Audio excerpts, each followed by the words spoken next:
Hello বন্ধুরা, আমি শ্রীমন্ত।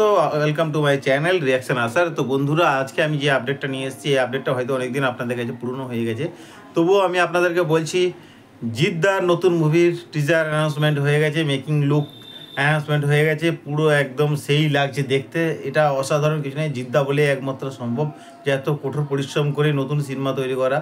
তো জিদ্দার যে টিজারে দেখিয়েছে, সেখানে হচ্ছে তোমার ফার্স্ট লুকের এতে পুরো লাঠি খেলা থেকে শুরু করে প্রস্থেটিক মেকআপের জন্য ধৈর্যশীল হওয়া এবং ডাকাতের লুক। আমি বলছি জিদ্দার যে মুভি, সেটা হচ্ছে কেউ বলে ডাকাত, কেউ বলে বিপ্লবী। তো এই যে মুভিটা আসতে চলেছে 2026-এর দিকে আসবে। তো পুজোর পরে শুটিং শুরু হবে।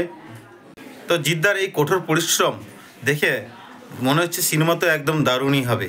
আর জিদ্দার আমরা বিশাল বড় ফ্যান, তো সেই সিনেমা তো আমি হলে দেখতেই যাবো, এটা নিয়ে কোনো কথা হবে না। First day first show, cinema যখনই বেরোক, যেদিনই বেরোক, ডেট পরোয়া না করে আমরা সিনেমা দেখতে যাব। আর সিনেমাতে জিদ্দা একটা অনন্ত সিং বলে একটা বিপ্লবী চরিত্র অভিনয় করছেন।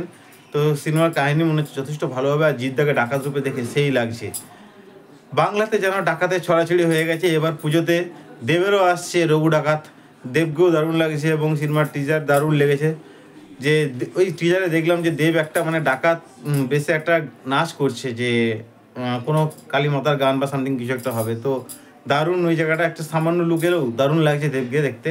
আবার এই পুজোতেই আসছে আর একটা ডাকাত, দেবী চৌধুরানীতে ভবানী পাঠক পশমিত প্লে করছে। তো বাংলাতে এখন ডাকাত নিয়ে সিনেমা করার জন্য মোটামুটি অনেক ডিমান্ড বেশি।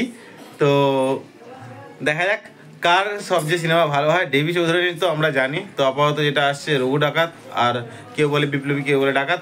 তো দেখা যাক কোনটা ভালো হবে। আগে তো দেবের আসছে রঘু ডাকাত। তো রঘু ডাকাতটা আমরা দেখি এই পুজোয় কেমন আসছে, তার ক্রেজ কেমন কি, তারপরে জিদ্দা নিয়ে আসবে তার ধামাকাদার সিনেমা। তো চলো বন্ধুরা, ধন্যবাদ।